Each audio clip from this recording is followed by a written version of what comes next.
Good morning, students, and welcome to biology class. Today we are going to study about growth hormones 7.9. In our previous lecture, we had started a new chapter, chapter number 7, plant growth and mineral nutrition. And we had studied about the two different types of hormones. The first one, growth promoters. These are auxins, gibberellins and cytokinins. And growth inhibitors in plants, these are ethylene and abscisic acid. Yesterday we had studied, or we had already seen about auxins and gibberellins. Now in today's lecture we are going to study about the third or C growth promoter hormone, that is cytokinin. Dear student, हमने अपने previous lecture में new lesson start किया है, lesson number 7, plant growth and mineral nutrition, और इसका topic number 7.9 growth hormone हमने start किया था. A B.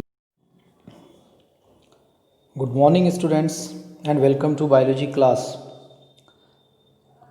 Today we are going to study about growth hormones 7.9. In our previous lecture we had started a new chapter, chapter number 7, plant growth and mineral nutrition, and we had studied about the two different types of hormones. The first one, growth promoters. These are auxins, gibberellins and cytokinins. And growth inhibitors in plants, these are ethylene and abscisic acid. Yesterday we had studied, or we had already seen about auxins and gibberellins. Now in today's lecture we are going to study about the third or C growth promoter hormone, that is cytokinin. Dear student, हमने अपने previous lecture में new lesson start किया है, lesson number 7, plant growth and mineral nutrition, और इसका topic number 7.9 growth hormone हमने start किया था. A B 7.9 almost all topics reduce हो चुके हैं, यानी सिर्फ only one topic, that is 7.9 हमको स्टडी करना है, जिसको हमने प्रीवियस लेक्चर में स्टार्ट किया था, growth hormones. Now look at here, C, cytokinin. It is the another growth hormone that promotes cell division. ये एक्चुअल एक और ग्रोथ हार्मोन है. जैसे ऑक्सिन हमने डिस्कस किया, गिबरलिन्स हमने डिस्कस किया, ऑक्सिन्स, गिबरलिन्स और ये cytokinin. Letham coined the term cytokinin, और इस टर्म साइटोकाइनिन को लिथम ने कॉइंड किया है, डिस्कस किया है, इसको उसने इंट्रोड्यूस किया है. The first cytokinin was discovered by Skoog and Miller in 1954 during the investigation of nutritional requirement of callus tissue culture of Nicotiana tabacum, means tobacco. और इस साइटोकाइनिन को सबसे पहले स्कूग एंड मिलर ने 1954 में डिस्कस किया. उस टाइम पर इन्वेस्टिगेट किया, जब वो डिस्कवर किया, जब वो इन्वेस्टिगेट कर रहे थे न्यूट्रिशनल रिक्वायरमेंट की, जो कैलस टिश्यू कल्चर के लिए रिक्वायर्ड है, और वो उस टाइम पर टोबैको और निकोटियाना टबैकम पर स्टडी कर रहे थे. They observe that the callus proliferated when the nutrient medium was supplied with the coconut milk and degraded sample of DNA. उन्होंने ये देखा कि जो कैलस है वो प्रोलिफरेट होता है उस टाइम पर जब हम न्यूट्रिएंट मीडियम में as a supplement coconut milk मिलाते हैं. कोकोनट मिल्क यानी कोकोनट जो वाटर होता है वो उसके अंदर ऐड किया जाता है, एंड डिग्रेडेड सैंपल ऑफ DNA. ये DNA ऑब्टेन किया जाता है हेरिंग स्पर्म से. They named it as kinetin, और उन्होंने इसको नाम दिया था काइनेटिन का. केमिकली काइनिन्स आर 6 फरफ्यूरिल अमाइनोप्यूरिन्स, और एक्चुअल केमिकली ये जो काइनिन्स है ये एक्चुअल 6 फरफ्यूरिल अमाइनोप्यूरिन्स है।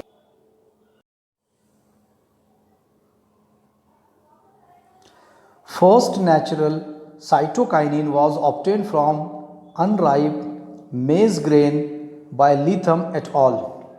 जो पहला साइटोकाइनिन था उसको ऑब्टेन किया गया था अनराइप यानी जो अभी राइप नहीं हुआ है ऐसा मेज ग्रेन को लेकर, और इसको लीथम ने एक्चुअल इसको ऑब्टेन किया। लीथम एट ऑल, जैसे आपको पता है ये एक्चुअल उसका नेम है, लीथम एट ऑल। इस तरह से नोमेनक्लेचर में हम यूज़ करते हैं। And it is known as zeatin 6 benzyl adenine. और वो जो फर्स्ट साइटोकाइनिन था, नेचुरल साइटोकाइनिन, जो मेज ग्रेन यानी मक्के से उसको निकाला गया था, ऑब्टेन किया गया था, उसका नेम है zeatin 6 benzyl adenine and is a synthetic cytokinin hormone. और जो हार्मोन आइसोलेट या ऑब्टेन किया गया वो सिंथेटिक साइटोकाइनिन हार्मोन है। And 7 different types of cytokinins are recorded from plants. Plants से 7 different types of cytokinins record किए गए या निकाले गए, जो अलग अलग 7 डिफरेंट टाइप्स के हैं। Natural cytokinin are also reported from the plants like banana flowers, apple and tomato fruits and coconut milk etc. और वो जो नेचुरल साइटोकाइनिन्स है उसको भी बहुत सारे प्लांट से ऑब्टेन या आइसोलेट किया गया। जैसे बनाना प्लांट है तो उसके फ्लावर्स से, flowers of banana plants. Apple and tomato के फ्रूट से, एप्पल एंड टोमेटो फ्रूट्स, यानी यहाँ पर बनाना फ्लावर्स से है और एप्पल एंड टोमेटो फ्रूट से है। एंड कोकोनट मिल्क एक्सेट्रा, और कोकोनट में उसके मिल्क से साइटोकाइनिन को आइसोलेट किया गया। Now the physiological effects and application of cytokinin. Cytokinin के फिजियोलॉजिकल इफेक्ट्स और उसके एप्लीकेशन या इस्तेमालात, uses. Besides cell division it also promote cell enlargement. Besides यानी सेल डिवीजन भी करता है, सेल डिवीजन को छोड़कर एक्चुअल ये प्रमोट करता है सेल एनलार्जमेंट को, यानी सेल डिवीजन के साथ साथ cell enlargement. And high cytokinin promote shooting. और अगर साइटोकाइनिन ज़्यादा सिक्रीट होता है, हाई रिलीज ऑफ साइटोकाइनिन, तो ये क्या करेगा, प्रमोट करेगा शूटिंग को। शूटिंग मीन्स वो पार्ट होता है प्लांट का जो अर्थ के ऊपर होता है। निचले वाले पार्ट को हम रूटिंग बोलेंगे, रूट सिस्टम, और शूट सिस्टम यानी अबव द ग्राउंड पार्ट, यानी जो स्टेम वाला पार्ट है उसको प्रमोट करेगा। And a low ratio of cytokinin, a low ratio of cytokinin to auxin induces root development but a high ratio causes birds and shoot to develop. इसका अगर ratio कम होता है तो ऑक्सिन को इंड्यूस करेगा कि ऑक्सिन एक्चुअल डेवलपमेंट करे roots का। एंड हाई रेशियो अगर रहेगा तो बर्ड्स और शूट डेवलप होंगे। Cytokinin and auxin ratio and their interactions control morphogenic differentiation.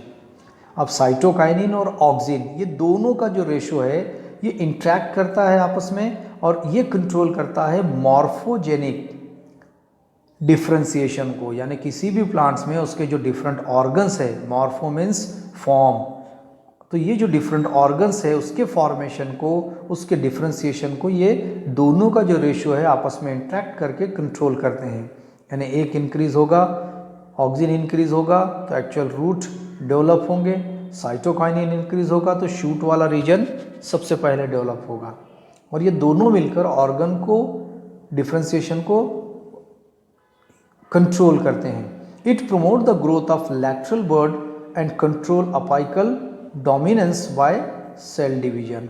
और ये प्रमोट करते हैं ग्रोथ ऑफ लैटरल बर्ड्स को। जो लैटरल बर्ड्स है यानी प्लांट का, मैंने इससे पहले भी बताया, ऊपर का जो पार्ट है प्लांट का जो स्टेम है, हम जनरली देखते हैं कि इसके ऊपर का जो पॉइंट है वो जनरली ऊपर ऊपर बढ़ते जाता है, ऐसे इंक्रीज होता है, तो वो अपाइकल बर्ड है। अपाइकल बर्ड को रोक कर लैटरल बर्ड्स को क्या करना, उसकी ग्रोथ को प्रमोट करना, और अपाइकल बर्ड को एक्चुअल रोकना सेल डिवीजन से। And it delays the senescence और एजिंग।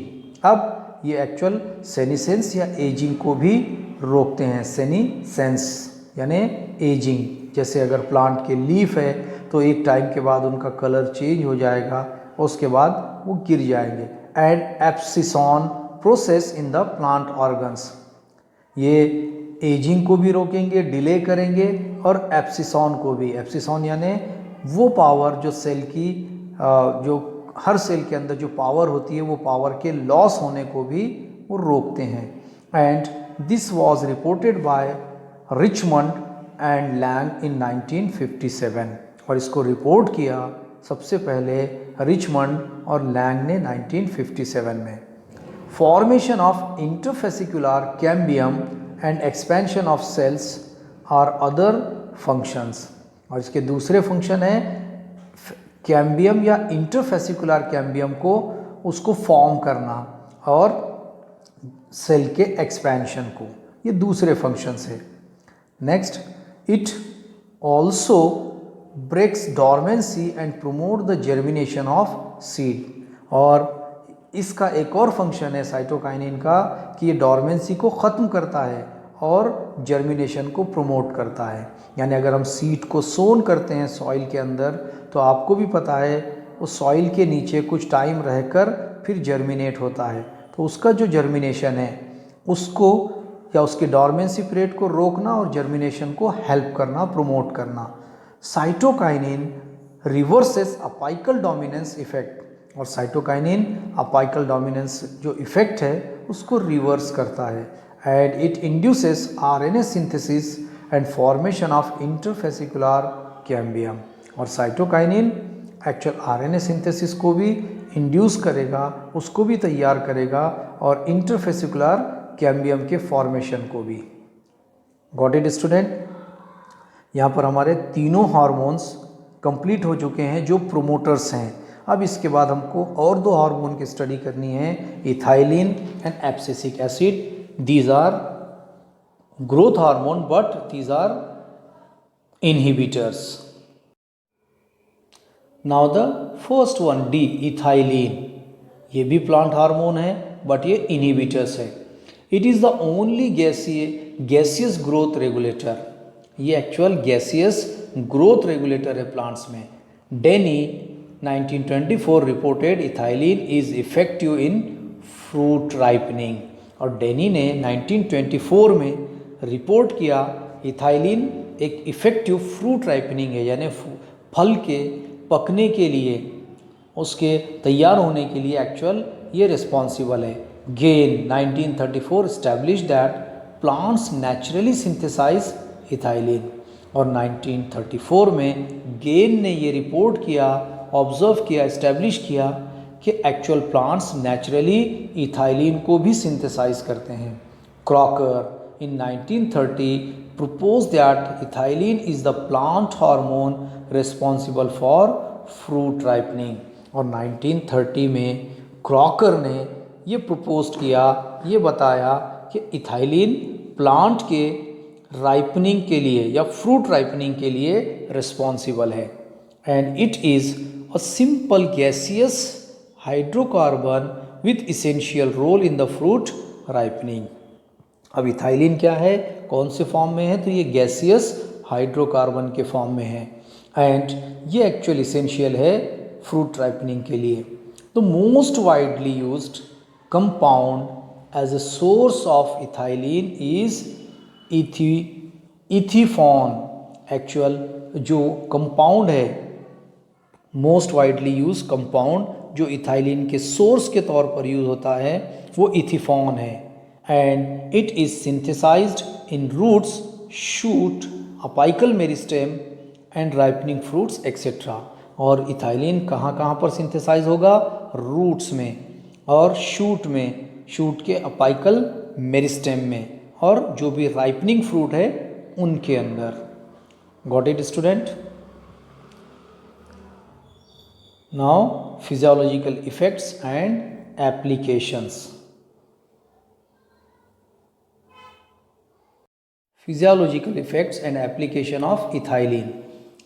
इथाइलिन के कौन से फिजियोलॉजिकल इफेक्ट है? Then first one, it promote the ripening of fruits like bananas, apples, mangoes, etc. और ये फ्रूट की राइपनिंग के लिए रिस्पॉन्सिबल है बनाना, एप्पल एंड मैंगोज, और bananas, apples and mangoes. It stimulate initiation of lateral roots in plants and break the dormancy of bud and seed. ये initiate करता है लैटरल रूट्स को प्लांट के अंदर, यानी प्लांट का जो मेन रूट है, मेन रूट को छोड़कर जो लैटरल रूट्स होते हैं, जैसे आपको पता है अगर टैप रूट भी होगा तो ये लैटरल रूट्स ऐसे डेवलप होंगे. ये लैटरल रूट्स के डेवलपमेंट को ये प्रमोट करता है एंड ये ब्रेक करता है डॉर्मेंसी पीरियड को. डॉर्मेंसी जैसे मैंने पहले भी बताया आपको, वो पीरियड होता है जिसका एक्चुअली हर एक सीड के लिए, हर एक बर्ड के लिए एक अपना डॉर्मेंसी पीरियड है, उसके बाद वो डेवलप होते हैं. तो वो डॉर्मेंसी पीरियड को ये ब्रेक कर देगा, तोड़ देगा उसको, यानी फास्ट सीड के डेवलपमेंट या बर्ड के डेवलपमेंट को हेल्प करता है. Accelerates the abscission activity in leaves, flowers and fruits by forming of abscission layer. जैसे आपको पता है, पहले भी हमने डिस्कस किया है, एब्सिशन मीन्स वो एक्टिविटी जिसमें लीव्स और फ्रूट्स क्या होते हैं, आफ्टर राइपनिंग वो फॉल हो जाते हैं. तो ये जो प्लांट के लीव्स और फ्रूट्स की फॉलिंग है, natural detachment of parts of plants like leaves and flowers, actual उसको एक्सेलरेट करता है. कौन? Ethylene. And ethylene inhibit the growth of lateral birds and causes apical dominance and retard flowering. और ये actual inhibit करता है, यानी होल्ड या स्टॉप करता है ग्रोथ ऑफ लैटरल बर्ड्स को, यानी लैटरल ब्रांचेस को, बर्ड्स को ग्रोथ से रोकता है. और ये अपाइकल डोमिनेंस को एक्चुअल सपोर्ट करता है एंड रिटार्ड्स फ्लावरिंग, और फ्लावरिंग को भी ये रोकता है. And it is associated with, और ये किससे एसोसिएट है? It is associated with the enhancement of the process of senescence of plant organs. और ये इन्हेंस करता है और एसोसिएटेड है सेनिसेंस प्रोसेस को. सेनिसेंस मीन्स जैसे हमने डिस्कस किया एजिंग प्रोसेस को. And it inhibit the flowering in most of the plants except pine Apple.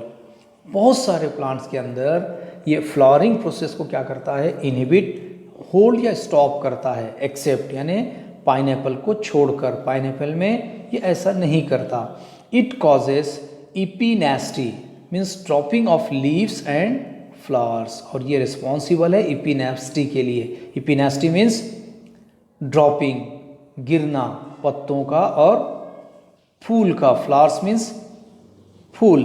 And it increases activity of chlorophyllase enzyme causing degreening effect in banana and citrus fruit. और ये increase करता है chlorophyllase enzyme को या उसकी activity को, जो responsible है डीग्रीनिंग, यानी जो ग्रीन ना हो, डीग्रीनिंग किसके अंदर? बनाना एंड सिट्रस फ्रूट के अंदर. यानी ग्रीनिंग को, जो डीग्रीनिंग है उसको एक्चुअली क्या करेगा? उस एंजाइम को सिक्रीट करेगा जिसका क्लोरोफाइलेज को एंजाइम को सिक्रीट करता है, जो एक्चुअल डीग्रीनिंग को क्या करता है? कॉज करेगा. Got it student? Now the third one, abscisic acid, और ये इसका लास्ट टॉपिक है. इस लेसन का ये लास्ट टॉपिक है. एब्सिसिक एसिड या वो हार्मोन जो एक्चुअल इनहिबिटर्स के तौर पर काम करेगा. 3 हार्मोन हमने देखे, ABC जो प्रोमोटर्स थे, और हमने D और E देखा, यानी इथाइलिन एंड एब्सिसिक एसिड, ये एक्चुअल इनहिबिटर्स है. First one, it is a natural growth inhibitor hormone. ये एक नेचुरल ग्रोथ इनहिबिटिंग हार्मोन है, यानी ग्रोथ को कम करने वाला, उसको होल्ड करने वाला, स्टॉप करने वाला. Carnes and Endicott in 1961-65 observed that the shedding of cotton balls was due to a chemical substance abscissin 1 and abscissin 2. 2 scientist है, कार्न्स एंड एडिकॉट. इन्होंने 1961 एंड 65 के बीच में ऑब्जर्व किया कि जो कॉटन बॉल की जो शेडिंग है, गिर जाना है, उसका कलर चेंज होना है, ये एक्चुअल एक केमिकल सब्सटेंस के थ्रू है जो एप्सिसॉन 1 एंड 2 है।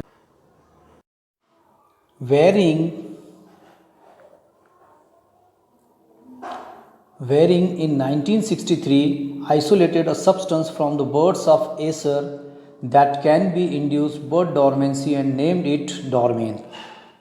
वेरिंग ने 1963 में एक सब्सटेंस को आइसोलेट किया एसर प्लांट से। एसर ये मेपल की फैमिली है। मेपल लीफ आपको पता है, या उसका मेपल सिरप भी आता है जो बहुत अच्छा बच्चों के, छोटे बच्चों के लिए as a glucose syrup use किया जाता है। एंड उसने एक सब्सटेंस को आइसोलेट किया था एसर प्लांट से, और ये एक्चुअल डॉर्मेंसी को इंड्यूस करने वाला सब्सटेंस था जिसको उसने डॉर्मिन का नाम दिया। These two identical chemical substance were given the common name abscisic acid. दो आइडेंटिकल सब्सटेंस को एक कॉमन नाम बाद में दिया गया। पहला सब्सटेंस था एब्सिसिन 1 एंड 2 और दूसरा था डॉर्मिन।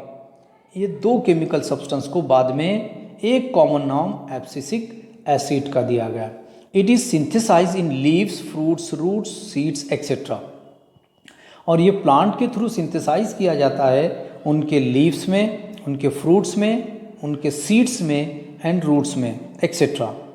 Chemically it is a 15 carbon sesquiterpenoid, 15 carbon sesquiterpenoid, and it is synthesized from mevalonic acid। ये एक 15 कार्बन का sesquiterpenoid एंड ये सिंथेसाइज होता है, 15 कार्बन का एक कंपाउंड है जो मेवालोनिक एसिड से सिंथेसाइज किया जाता है। Now the physiological effects and application of ABA। ABA is an abbreviated form, short form of abscisic acid. First, it promotes abscission of leaf and induces dormancy in many plant। ये leaf के एब्सिसॉन को actual promote करता है और induce करता है plant का या बहुत सारे प्लांट्स में डॉर्मेंसी को। It control the dormancy in bird and seeds by inhibiting growth process. अब ये एक्चुअल कंट्रोल करता है, इट कंट्रोल्स द डॉर्मेंसी को कंट्रोल करेगा, वो टाइम को कंट्रोल करेगा बर्ड्स और सीड्स के अंदर। And next thing, by inhibiting growth process, उनकी ग्रोथ प्रोसेस को इनहिबिट करके। It accelerate the senescence of leaf, flowers and fruits. और ये एक्चुअल एक्सेलरेट करता है सेनिसेंस प्रोसेस को, यानी एजिंग प्रोसेस को, लीफ, फ्लावर्स और फ्रूट की एज को बढ़ाने के लिए, यानी वो जल्द से जल्द एक्चुअल बड़े हो जाएं, उसके बाद वो प्रोसेस को हम बोलेंगे abscission. And it inhibit and delays cell division and cell elongation and suppresses cambium activity by inhibiting mitosis in vascular cambium. ये इनहिबिट करता है यानी होल्ड या स्टॉप करता है और डिले करता है सेल डिवीजन को, सेल इलोंगेशन को, यानी सेल के डिवीजन को भी रोकता है और डिले करता है और सेल इलोंगेशन को भी डिले करेगा। कैसे? सप्रेस करके कैम्बियम एक्टिविटी को, या कैम्बियम एक्टिविटी को भी ये सप्रेस करता है। एंड माइटोसिस को इनहिबिट करके, रोक के वैस्कुलर कैम्बियम की जो कैम्बियम है उसके भी इलोंगेशन को, उसके डेवलपमेंट को रोकता है, सप्रेस करता है।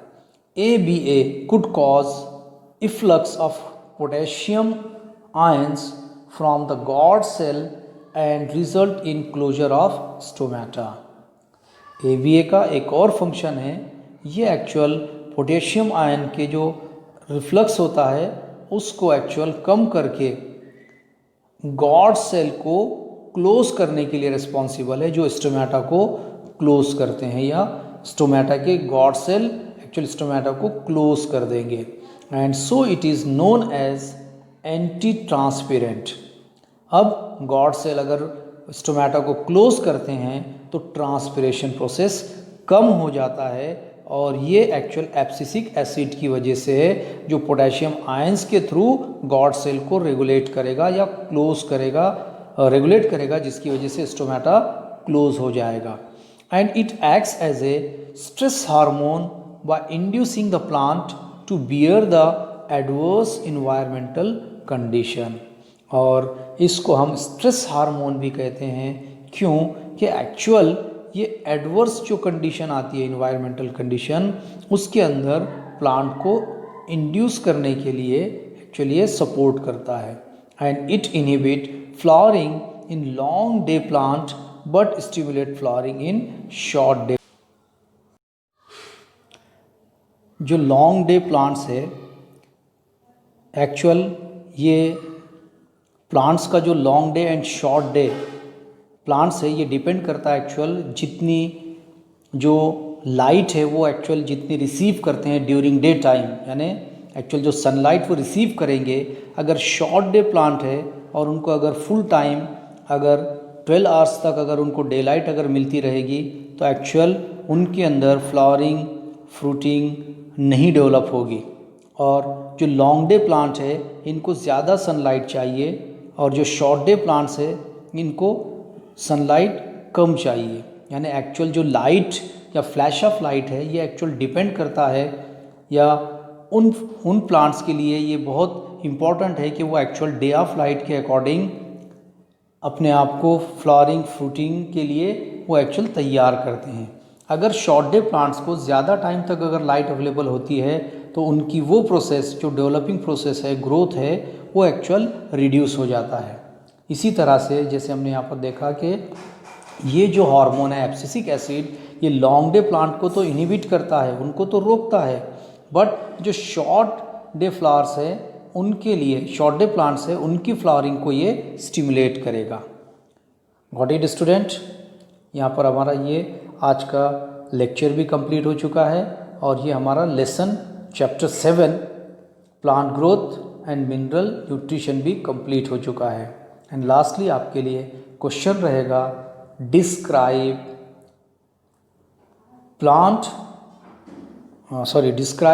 The growth inhibiting hormones. अगर आपको इस टॉपिक से रिलेटेड कोई भी डाउट्स या क्यूरीज है तो आप पूछ सकते हैं। Thank you and have a nice day.